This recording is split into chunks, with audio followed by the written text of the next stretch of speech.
Alrighty, everyone. This is Unit 3. Welcome to Businesses and Entrepreneurship. We're going to look at 4 topics today: business organizations, business growth and expansion, market structure, and market failures. Alright, so this is a great little cartoon. So you see that you have a Calvin and Hobbes, and Calvin is being asked why he's charging $15 for a glass of lemonade. How do you justify it? He says supply and demand. And she's the only one in line. And so she says, I don't see any demand. There's lots of demand. Yeah? Sure, as a sole stockholder in this enterprise, I demand monstrous profit on my investment. As president and CEO of this company, I demand an exorbitant annual salary. As my own employee, I demand an high hourly wage and all sorts of benefits. So anyway, this is the wrong kind of demand. That's not what it means in this instance. She points out that it looks like sludge water and that he says he had to cut expenses somewhere. So keep on going through. She walks away. She doesn't buy any lemonade. And he still is sitting there, $15 a glass, and he asks his mom to subsidize him. All right, types of businesses. So you have sole proprietorship, partnerships, corporations. So let's look at sole proprietorships. So it's a business owned and run by one person. Why do them? It's easy to start. You just need to pay business and license fees. An example of this is opening up your own restaurant, right? Like Gusteau's in Ratatouille. So the advantages of a sole proprietorship. It's easy to start and manage. Easy to leave business. You don't have to share profits. There's no separate taxes. And you have the personal satisfaction knowing you started and you maintain this business. Like good old Scrooge McDuck. Disadvantages. Unlimited liability. It's only you. You can't blame anyone else. It's all on you. It's hard to get funding because, again, you are an unproven entity. It's difficult to be efficient and profitable. You can do one of those, but you cannot necessarily do both of those. It's hard to find talented employees, so you're going to go through the steps quite often. Limited lifetime of a business. How often do you want to be doing this? How often do you want the business? How long do you want to go? Until you're 75, 85, 95? How long can you run your business? This poor guy. All right, next is partnerships. Partnership is a business jointly owned by 2 or more persons. So you have different types of partnerships. You have a general partnership, a limited partnership. They are easy to start. Partners decide on how to divide losses and profits. Again, you're in this with somebody else. You're not all by yourself. See? Like they're starting the fishing business together. Look how cute they are. Aww. Advantages. They're easy to start. Partners bring in different skills. So if I partner with somebody else, we're not going to have all the same overlapping skills. You don't have separate taxes. It's easier to get loan and funding when you're not just on your own.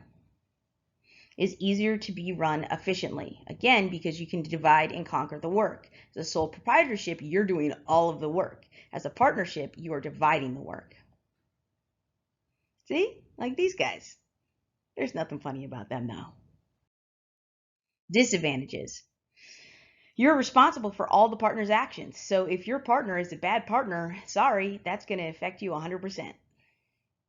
Conflict between partners. I want to do this, you want to do that, we have a conflict. Liability if the company fails. Again, it's on you. Yes, it's on you and your partner, but it is on you.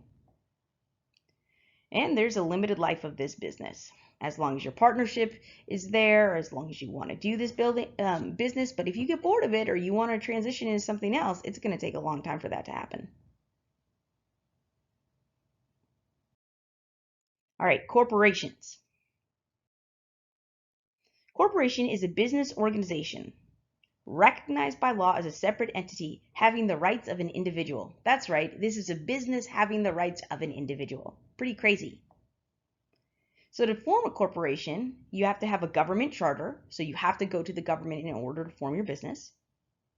And you have to have stocks. And you have to have investors.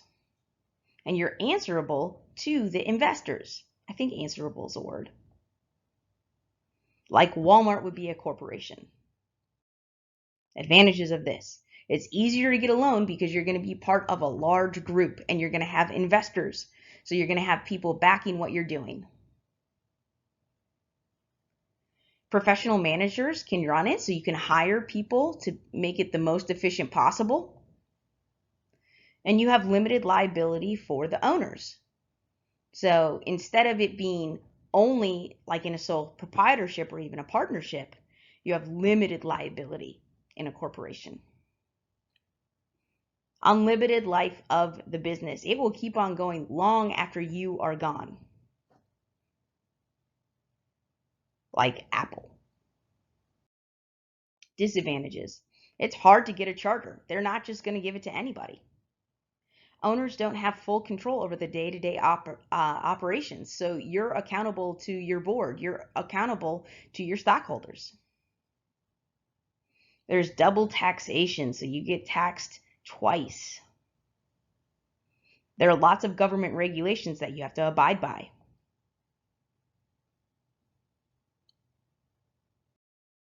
All right, moving into business growth and expansion. So we have reinvestment and growth through mergers. So we have a couple types of mergers: horizontal mergers, vertical mergers, conglomerates, and multinational mergers.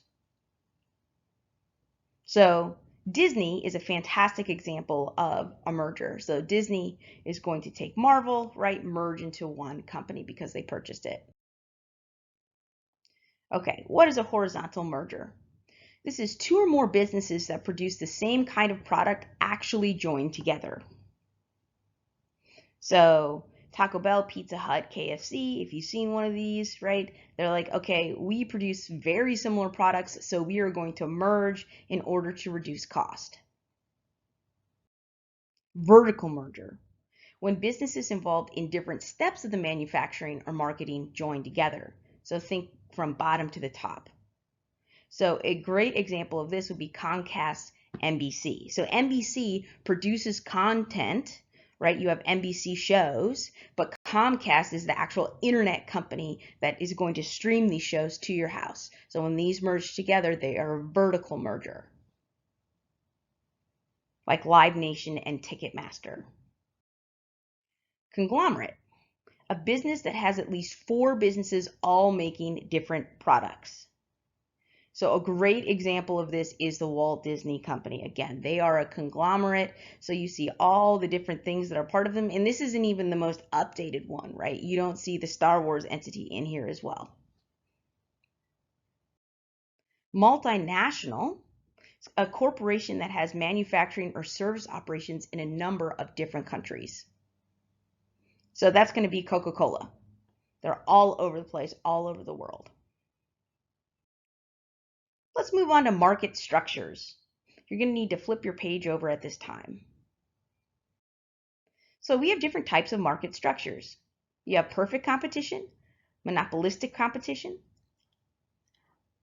oligopoly, oligopoly. That's how you say it. And a monopoly.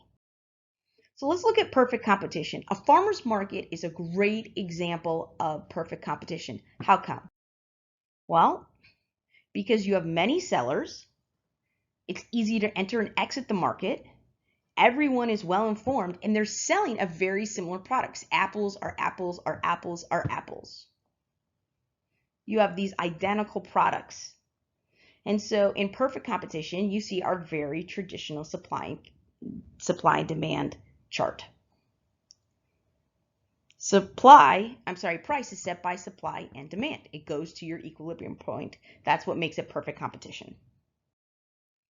Then we have monopolistic competition, and what really stands out is cereal. Cereal is going to be one of the things They're all selling very similar products, but they're slightly different. They're all breakfast cereal, but slightly different breakfast cereals. Or you can look at McDonald's and Burger King. Again, it's easy to enter and exit this market. There's limited control over price though. And you have product differentiation. Well, I like McDonald's because XYZ. I like Burger King because, well, I don't know anybody that does. But anyway, non-price competition. So again, that's where advertising is going to come in. All right, oligopoly. Oligopoly. Man, that's so hard for me to say. All right, so you have very similar products between Nintendo, Xbox, and the PlayStation. So Sony, Microsoft, and Nintendo are all competing in this oligopoly.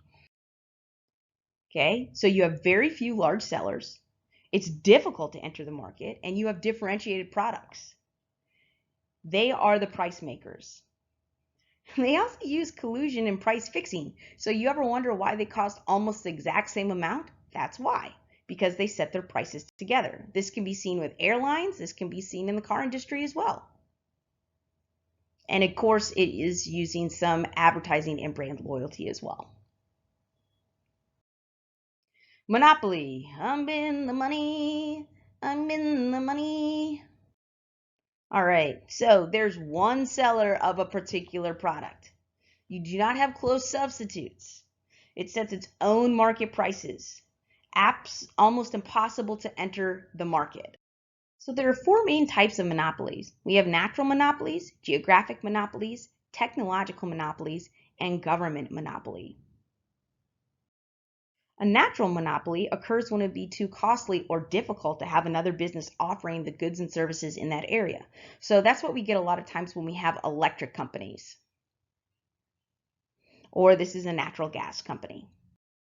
Geographic monopoly is kind of like a sports team in a certain area. It occurs when it's the only business selling that goods and service in town. So if there's only one gas station and there's an absence of other sellers, that is a geographic monopoly.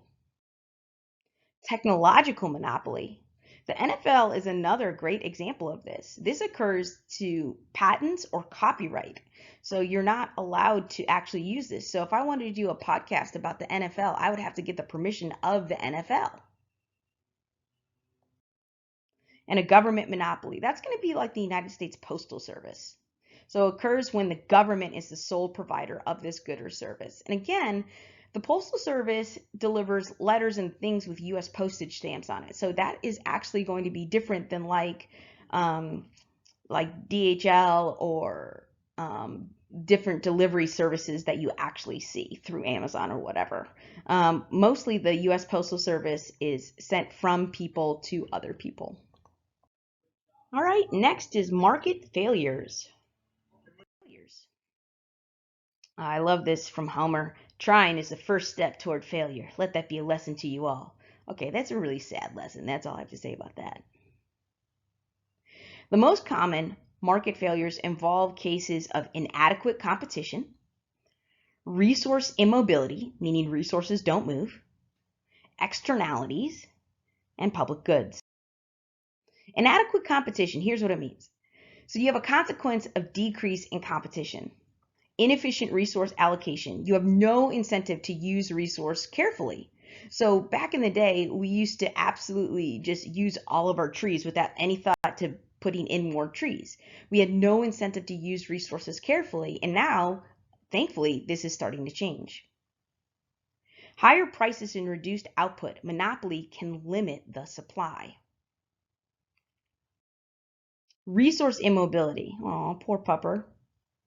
Factors of production cannot move easily to markets where they would be the most productive. So if I'm producing something over on the West Coast and the train supply is shut down and I'm not able to get my resources from the West Coast to the East Coast, that is resource immobility. And it can make markets function inefficiently. Externalities is an unintended side effect that either benefits or harms a third party not involved in the activity that caused it. So, for example, if you have a train and it makes really loud noises every single time it stops by your home, right, that is going to be really, really, really challenging. That's going to produce an externality on your life. And negative externalities would be like um, traffic jams, right? Harm, cost, or inconvenience suffered by a third party because action of others. So let's say that there is a football game going on at the stadium. Well, all the traffic in and out toward the stadium is going to be backed up.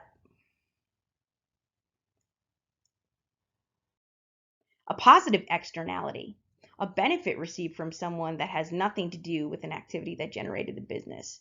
So you see I build a business, I now have a grand opening. So a vaccine, all of these things are going to create positive externalities. A public good, products collectively consumed by everyone. So roads are public goods, schools are public goods, hospitals are public goods. So yes, you might have an uncrowded freeway, national defense, police, fire protection. These are things that are in the benefit of everyone. So these aren't supplied by the market. These are just because we want them to be part of our life. Market is successful in satisfying individual needs and wants, but fails to satisfy them on a collective basis. If you had to pay for fire support and your house is burning down and you call up 911 and they say it's going to be $30,000, you might just let your house burn to the ground. But that's not how it operates. It doesn't operate on supply and demand. It operates on a needs basis. All right, guys, I know this was a long video, but you have a while to get this done. Good luck. I'm glad that we learned about different types of businesses and looking forward to all of that we're going to be doing in Unit 3.